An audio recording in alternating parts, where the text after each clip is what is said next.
saileshu, vaneshu pavaneshu cha, yatra kvakasam rishayas, tatra sanito hara, sarit sarashu saileshu, vanesu pavaneshu cha, yatra kvakasan rishayas, tatra sanito hara. Please chant. Sarit sarashu saileshu, vaneshu pavaneshu cha, yatra kvakashin rishayas, tatra sanito hara, sarit sarashu saileshu, vaneshu pavaneshu cha, yatra kvakashan rishayas, tatra sanito hara,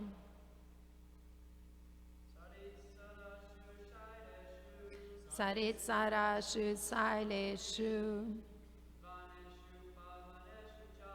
vaneshu pavaneshu cha, yatra kvakasan rishayas, tatra sanito hara.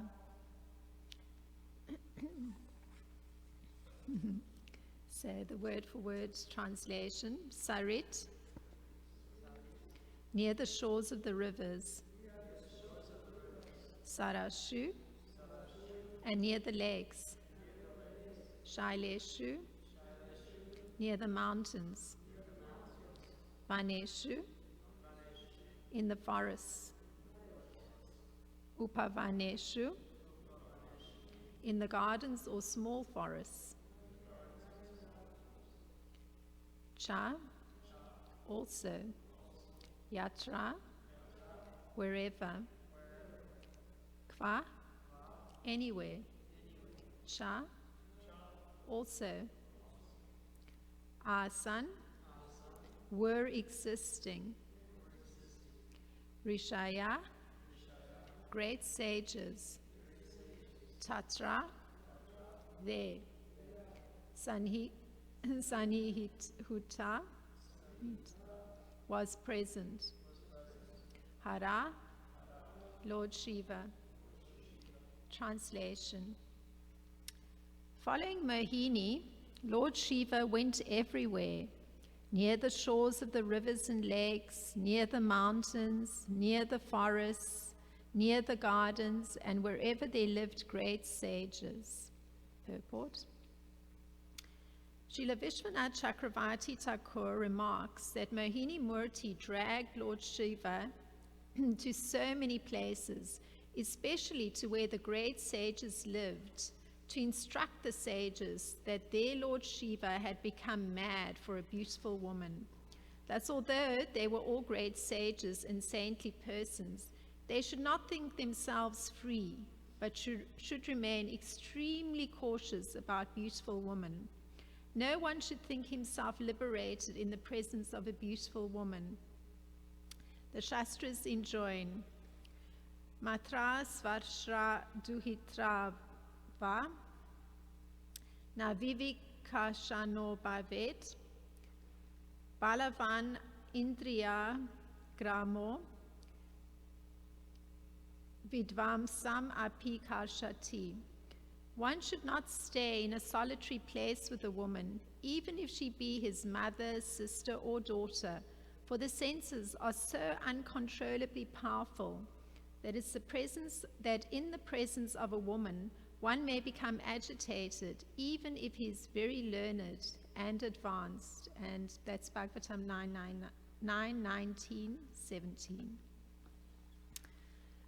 Om Jnana-timirandasya Gananjana Shalakaya Chakshur Unmilitam Yena Tasmai Shri Gurave Namaha.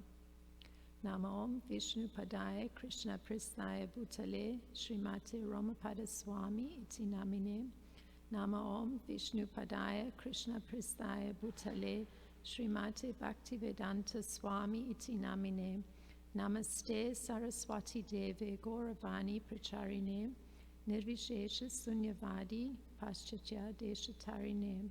Jai Shri Krishna Chaitanya Prabhu Nityananda Shri Advaita Gadadhar Shivasadi Gaura Bhaktivrinda. Hare Krishna, Krishna Krishna, Hare Hare, Hare Rama, Rama Rama, Hare Hare.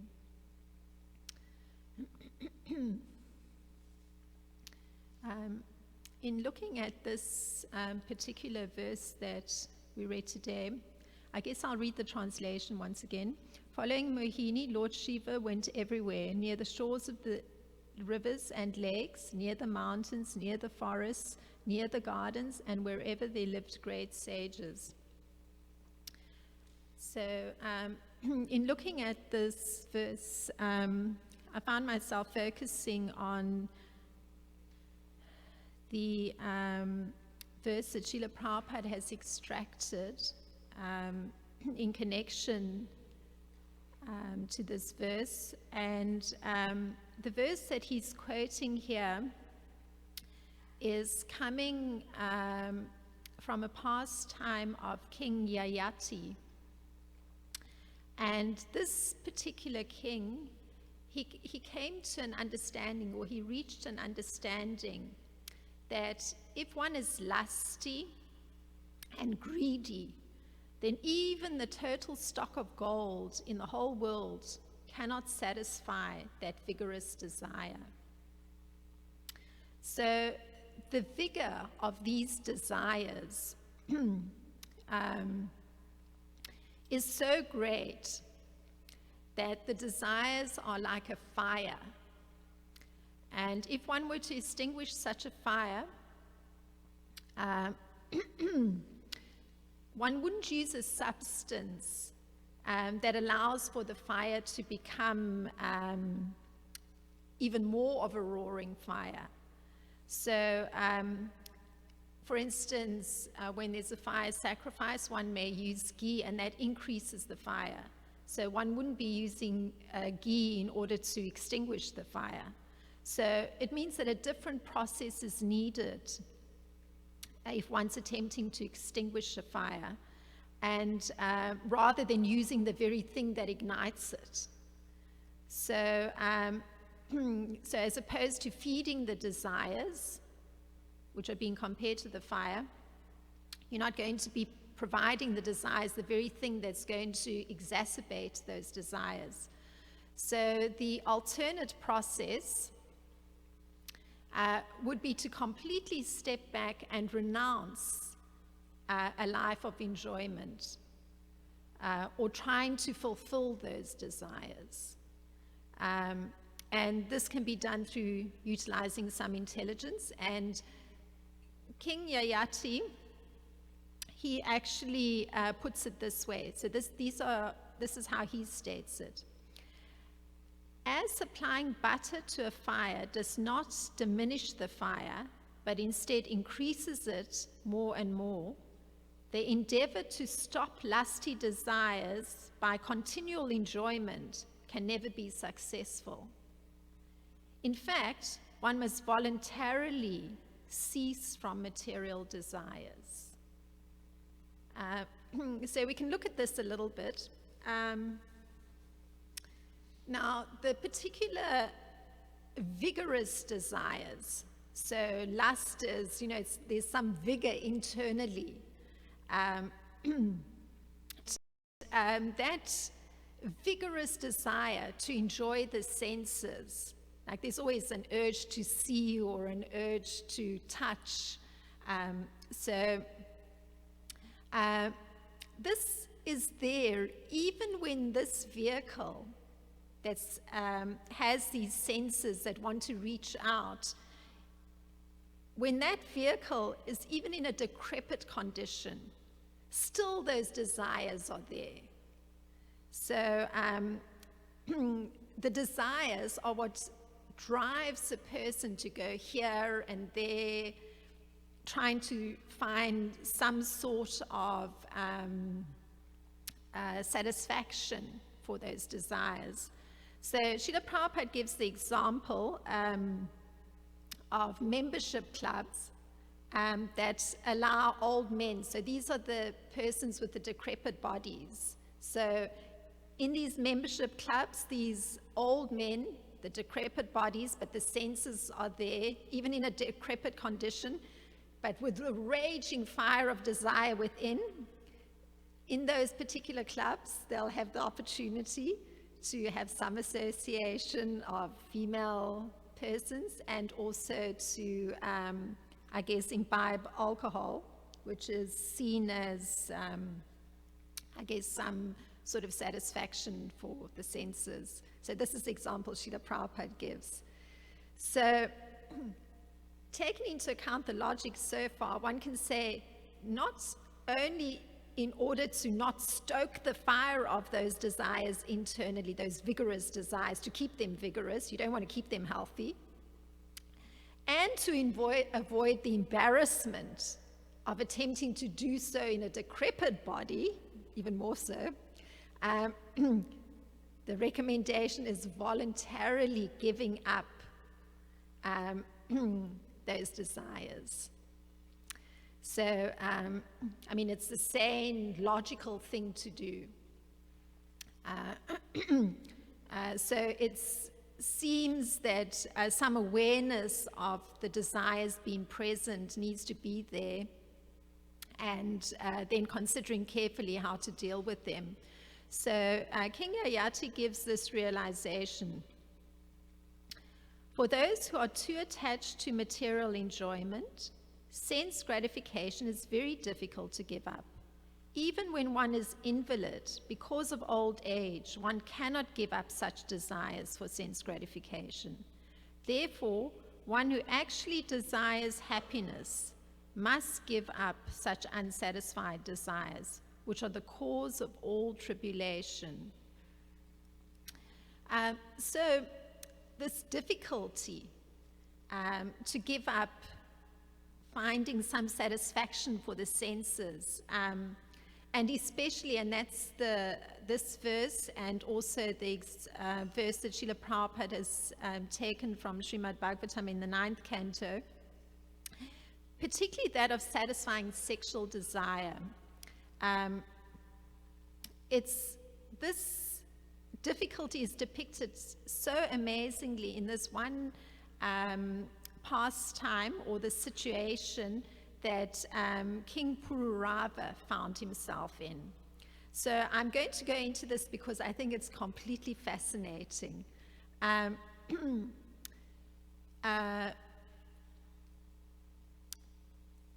Because it gives a very graphic picture of the desires being stoked and what the outcome is. So King Pururava, he was the king ruling the earth at a particular time, and he was extremely beautiful physically. And he first saw this Apsara, her name was Urvasi, and it's described that his first response was that he became extremely jubilant. And and that jubilation was a kind of ecstasy, a joy. And it says that the hairs on his body even stood up on end when he saw Urvasi. So these are the words that he spoke to, and it's very interesting. Often, like when I've done classes with 11 to 14-year-olds, and I quote these kind of statements, I always have the boys saying, huh? Who would speak like that? So this, but here's an example that I'm sure I can almost hear the boys of that age group with their eyebrows raised, but these were the words. So this is the king speaking to Urvasi. So he says, and these are almost the first words he says, "O most beautiful woman, you are welcome. Please sit here and tell me what I can do for you. You may enjoy with me as long as you desire. Let us pass our life happily in a sexual relationship." So this is the first thing he says to her.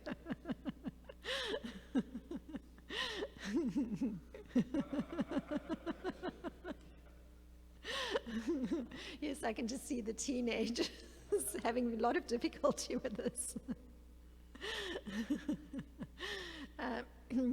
Now, clearly the king was overwhelmed with material desires, so he spoke very directly and in a polite manner, you could say, because, yeah, but very explicitly.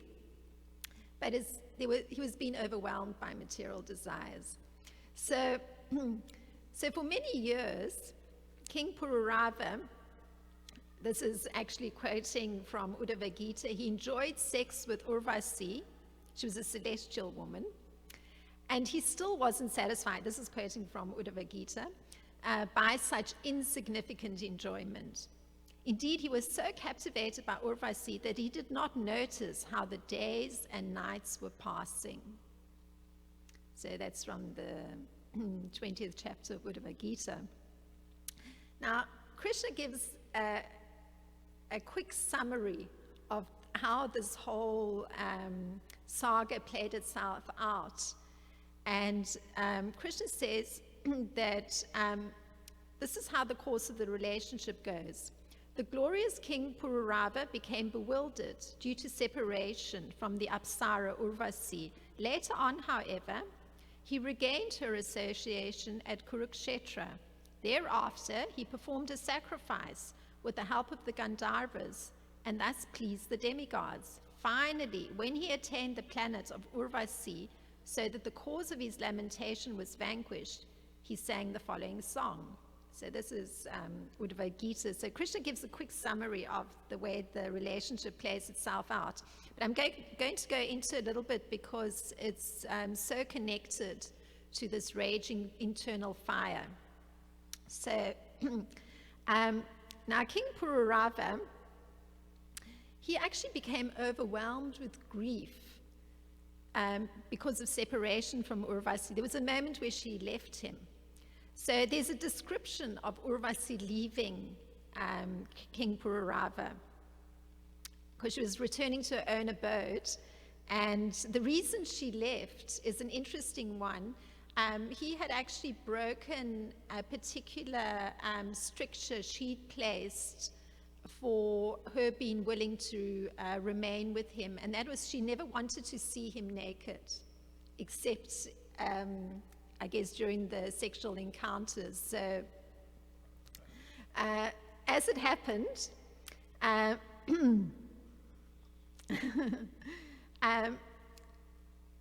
she had 2 lambs that she had brought with her, and somehow these lambs were stolen, and she actually used very sharp words. It was the middle of the night, telling him that, how could he be lying there not rescuing the lambs? So the king didn't even dress himself properly. He rushed out, immediately, heroically, he's going to go and rescue the lambs wherever they had got taken.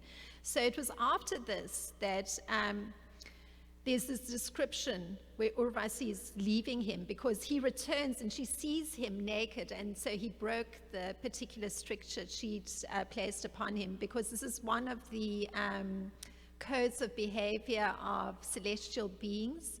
All the food stuff that they take in has to be made with ghee. That's the one stricture. And the second one is they don't want to see any naked body at all, unless it's at those intimate moments. So here's the description of Urvasi leaving the king for her own abode. Even though he was naked, which was a violation of one of her conditions for accepting him, an earthly being, as her husband, he ran after her like a madman with great affliction, crying out, "Oh, dear one, please wait." His outward expression of grief was so great that he said, "Oh, dear one, why are you going? You're killing me. Please wait." So this is, how his raging fire is so intense that, he sees himself as dying now. So it means that because of his great attraction for her, he was extremely disturbed. And in fact, he began traveling all over the earth like a madman because he's searching for her.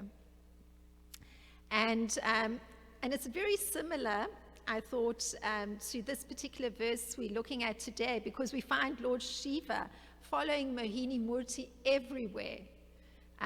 It says near the shores of the rivers and lakes, near the mountains, near the forests, near the gardens, and wherever there lived great sages. So a very similar sort of external behavior is visible when there's that internal raging fire. So Srila Vishwanath Chakravarti Thakur, he gives the reason for the movements of Mohini Murti. She was dragging Lord Shiva to many places that were the residences of the sages. And it was because he wanted the sages to receive instruction. So that instruction was, see, Lord Shiva has become mad for a beautiful woman. But in particular, the instruction was that they shouldn't think themselves liberated from material desires in the presence of a beautiful woman. So that was the real particular instruction that Mohini Murti wanted to impart to the sages through her movements, enticing Lord Shiva. So it's a very similar way that Urvasi gives instructions to her earthly husband, King Pururava, because she says to him, when he comes to a point of wanting to give up his body because she's not there. So this is how he puts it. So clearly this king is very forthright, because he says, my beautiful body will fall down here. And because it is unsuitable for your pleasure, it will be eaten by foxes and vultures. So he was just ready right then and there to drop down dead and just give up his body. So her instruction to him is very interesting, how she responds to him. So just like Mohini Murti is instructing the sages, here is Urvasi instructing the king. So her instruction is to point out to him the nature of woman. So this is supposed to be a deterrent. So now I'm reading this and I'm going to point out that this doesn't apply to women that are on an elevated spiritual platform. It merely applies to persons who haven't taken to the process of Krishna consciousness, so the regular population. So she gives this warning to a person who cannot control his senses, so that's the king. Basically, she's telling him he becomes the victim of a woman. So she puts it this way. So these are her statements to him. Be sober and don't allow the senses to overcome you like foxes. So he's ready to have the foxes eat him, but she's saying to him, your senses are like foxes. Don't let the foxes eat you. In other words, you should not be controlled by your senses. Rather, you should know that the heart of a woman is like that of a fox. There's no use making friendship with woman. And she goes further. She doesn't let go. She says, she further instructs King Pururava on the nature of a woman. So she says, they cannot tolerate even a slight offense. For their own pleasure, they can do anything irreligious, and therefore they do not fear killing even a faithful husband or brother.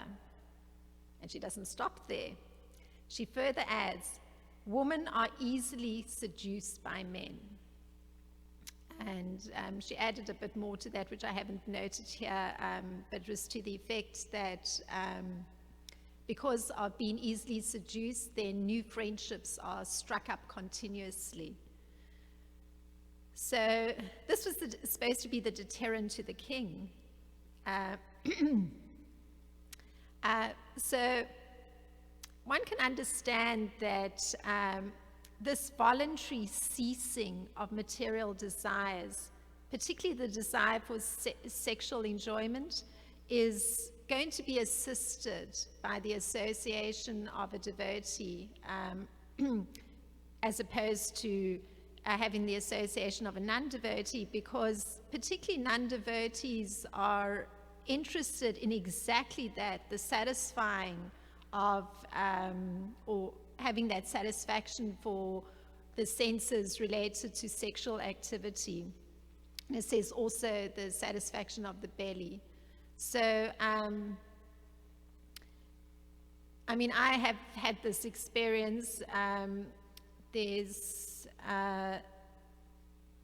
as a person who was just quite young, working long ago, you know, in the workplace, one comes into contact. I came into contact with somebody, and over all the years, the person has always occasionally given a call to me. And that's precisely what the person wants to talk about, you know, sexual conquest. And it's extremely difficult to hear. And I find myself, you know, trying to, you know, give Bhagavad Gita verses, divert the attention. And nothing works.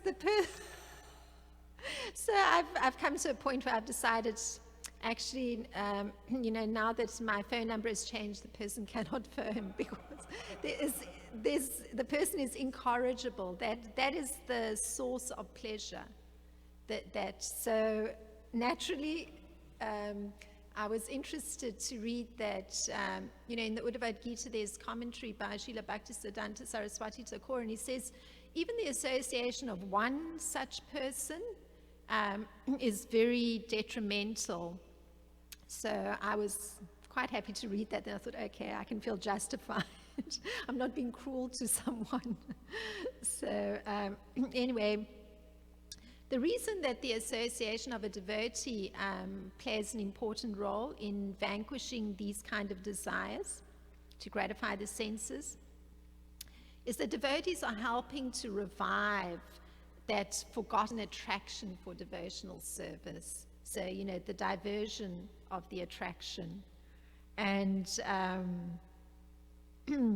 also helping one to take a more renounced position. So through that association of a devotee, one gradually can come to understand that maintaining those desires for sense enjoyment means that one's actually serving one's animalistic propensities. So now King Pururava, he came to a particular understanding that's very much like that of Mohini Murti instructing the sages. And he raised this question: what is the use of a comprehensive education, the practice of austerities and renunciation, a lengthy study of the religious scriptures, or living in solitude, if after all of that, one's mind is stolen by a woman? So naturally, he's using himself as an example. And this is from Uddhava Gita, again from the 20th chapter. So the statement by Srila Prabhupada, or no, actually it's Srila Bhaktisiddhanta Saraswati Thakur who's doing the commentary. He says the solution lies, and he puts it, you know, nicely and graphically, following the gopis of Vrindavan, because they accepted Krishna as their paramour. And in this way, one can free the mind from lust. So this is Srila Bhaktisiddhanta Saraswati Thakur in commenting on King Pururava and his particular difficulty. Now there's a contrast in the position that's taken by Lord Shiva and King Pururava. Because King Pururava takes a position of expressing shame. And this is how he speaks to himself. Shame on me. I was ignorant of my real self-interest, although I considered myself to be highly learned. Although I achieved the exalted position of being Lord of the earth, I was controlled by a woman, just like a bullock or an ass. So he develops a sober mood eventually, and he reiterates this profound understanding he reaches.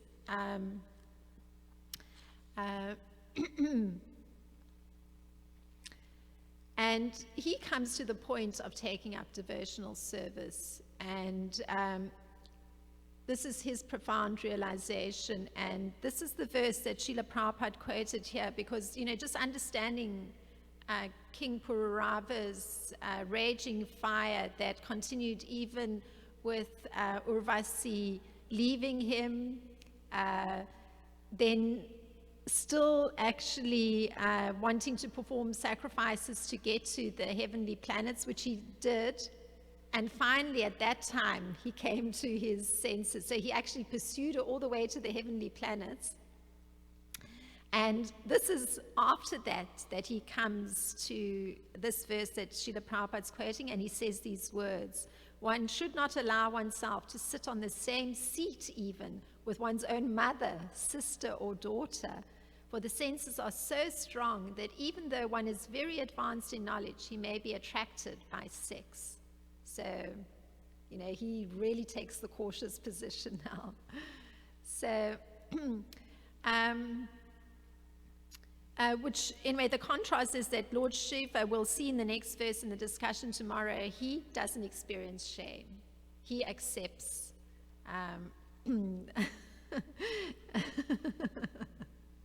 having been enticed by Mohini Murti. He's at peace with it.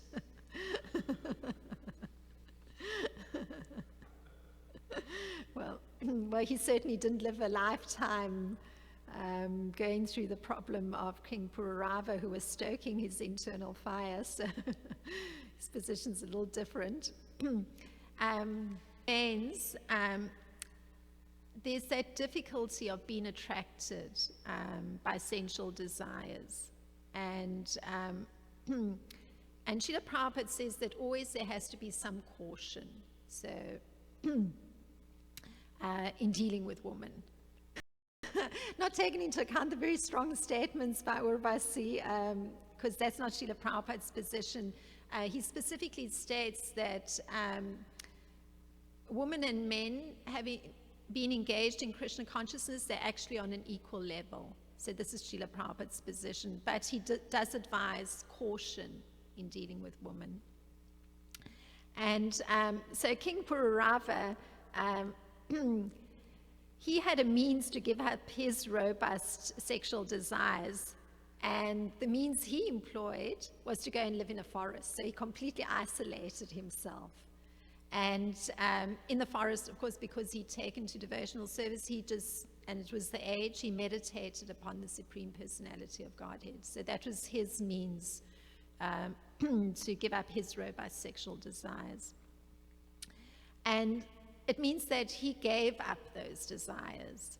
And in a similar way, Srila Prabhupada, his advice, this cautious dealing with women part, and I think it applies conversely too, is meditating upon the form of the Supreme Personality of Godhead. So meditating upon the deity form is Srila Prabhupada's advice for bringing that fire down, and certainly not feeding or stoking the fire.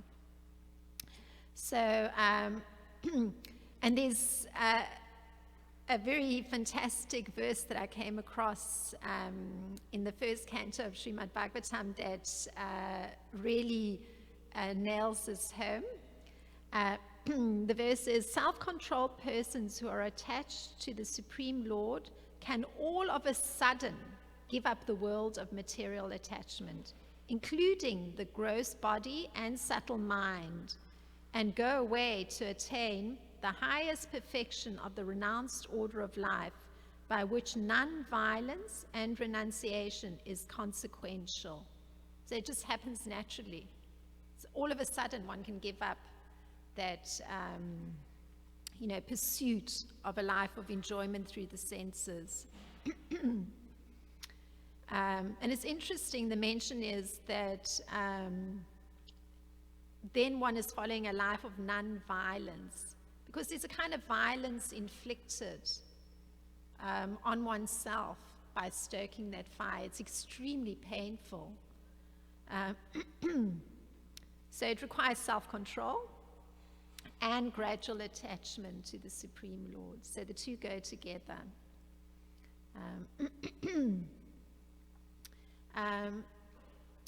And this is the path of being liberated from that internal fire. And so it means that the self-control is not artificially that one stops the senses from material enjoyment, but it's through becoming gradually attached to the deity form of the Lord, gradually attached to the Supreme Lord, because one's engaging those senses in the service of the Supreme Lord. And I'll just read the first 2 lines of this particular verse from Srimad Bhagavatam, because I think it's rather wonderful.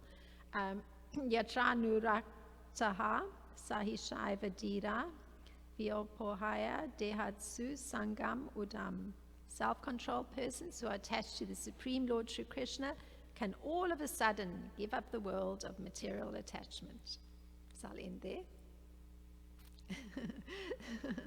So those are the thoughts on this particular verse. If there's any query or elaboration on this painful condition that can result. Hare Krishna. Thank you for your class. I like that chapter about Urvashi and, how do you say his name? Urvashi is the Apsara, and it's King Pururava. Yeah, Pururava. One thing, my appreciation about these classes is that generally speaking, no one goes to sleep. Because we can see on Sunday feasts or just in general, when you talk about Haridas, Thakur, and Prahlad and their morals and ethics, it's like, but if you talk about like Shiva pulling Mohini's hair, they're like attentive, a million questions. So that's one thing I appreciate about these classes. Kind of in a joking way, it's kind of like a alluring thing just to bring them to Krishna consciousness. Then you could give them the other stuff. So in a joking way. So, but my question is essentially related to one point Bhaktivinoda Thakur made in Jaiva Dharma that I really appreciated. Is I think in chapter 8. Essentially, he says, even if a Vaishnava is able to remove all lust and anger from his heart, the desire for pratishta, pride, honor, distinction doesn't leave so easily and is very detrimental to one's consciousness, even more than lust.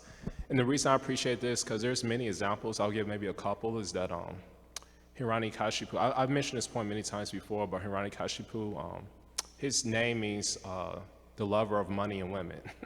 So there's like no question he will give that up, but he did give it up to become God. He performed so many austerities for millions of years, even celibacy, which, somebody who loves women, that's like a hellish.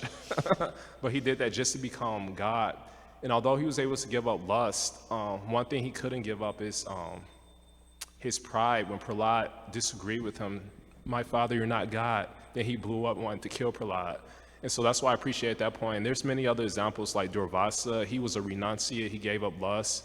But Ambarish Maharaj just took a sip of water and he became so furious and wanted to kill him. So there's many examples of that. So my question essentially is that if we all had an option, would you rather be a pervert or proud? Most people say I'd rather be proud.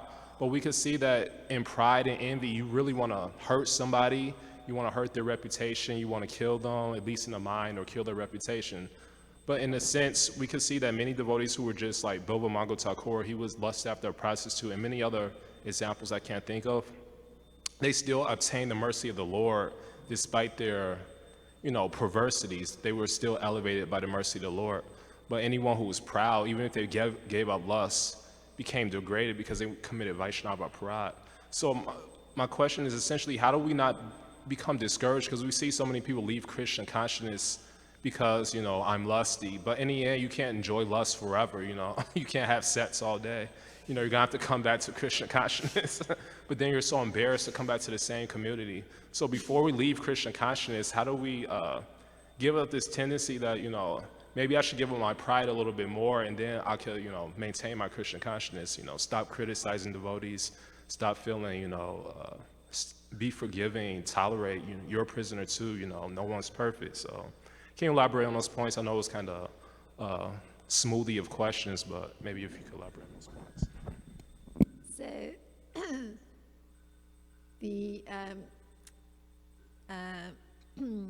you were making a contrast that persons could be confronted with a choice between perversion or pride, and you put a lot of focus on the pride actually being problematic.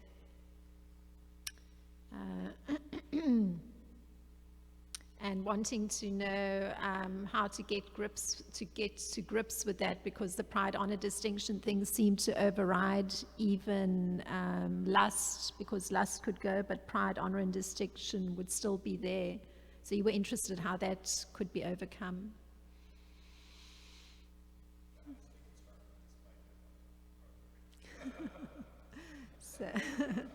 So on a subtle level, the pride, honor, and distinction. Well, lust isn't, lust or that strong desire to have sexual satisfaction is doesn't have to always be gross. It can be subtle too. So the pride and honor, looking for honor or distinction, is subtle, but in the same way, lust can also act very subtly. So I don't think it's completely accurate to see it as just a gross manifestation. Like in this particular example of King Pururava, it seemed that indeed the gross part of lust was emphasized. There's Urvasi later on, she actually, when he eventually found her, she gave him a concession that he could spend one night a year with her. And so that example was, the lust or the satisfaction of the sexual desire still needing to be fulfilled by King Pururava. And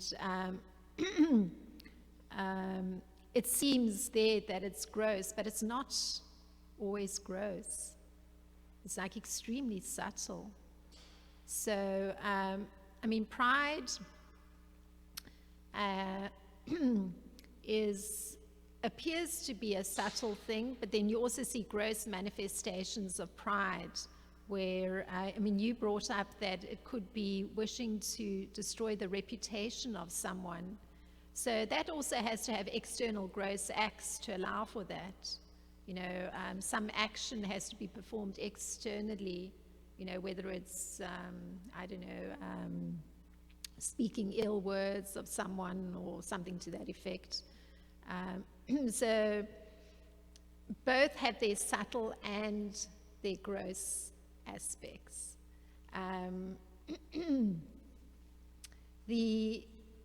So I wouldn't dismiss having and say that lust has been conquered and one is just left with pride and the desire for distinction and honor and the other's out of the picture. Look, you're just having these subtle things to deal with.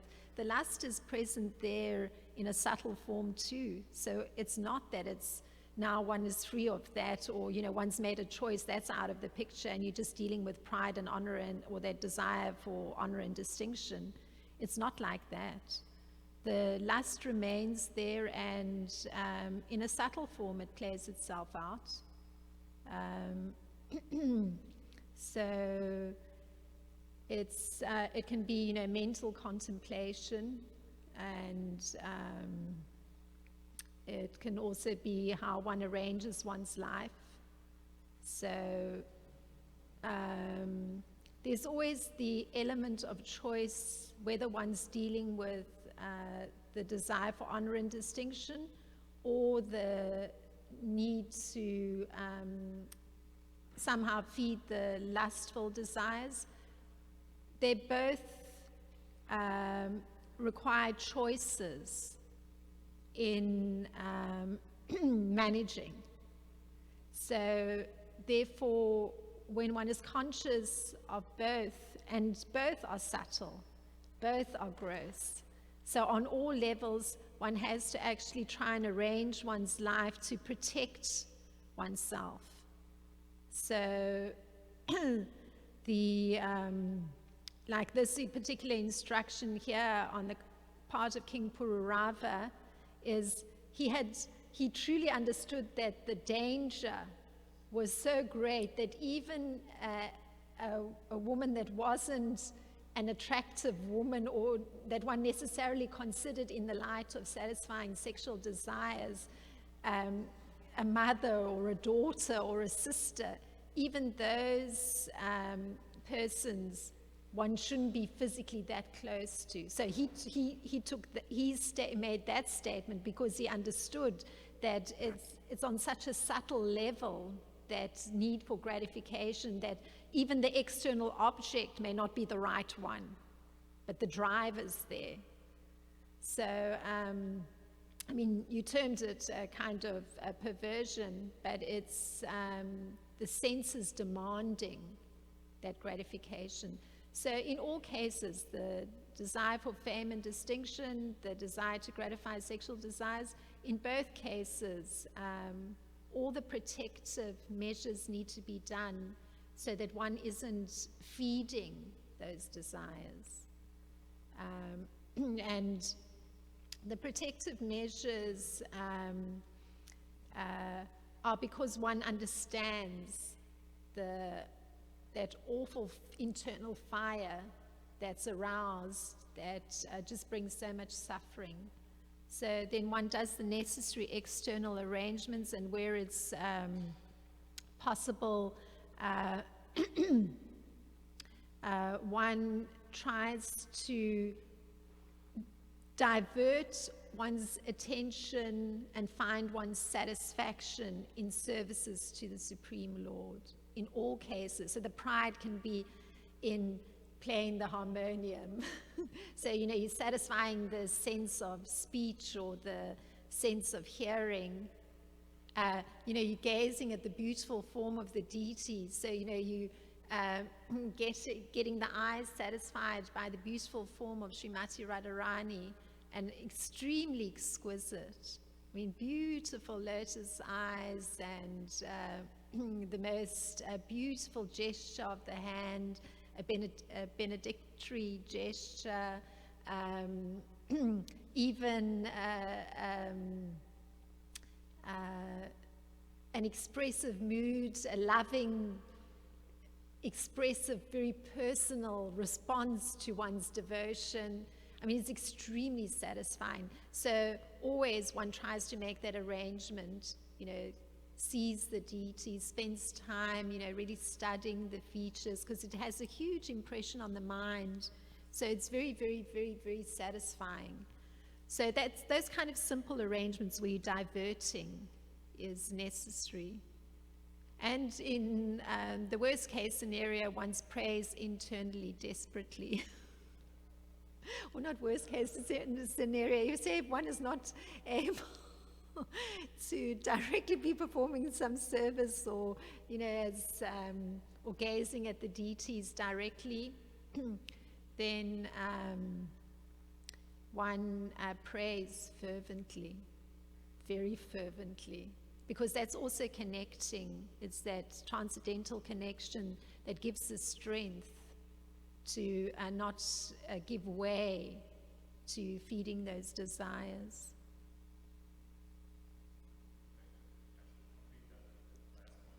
The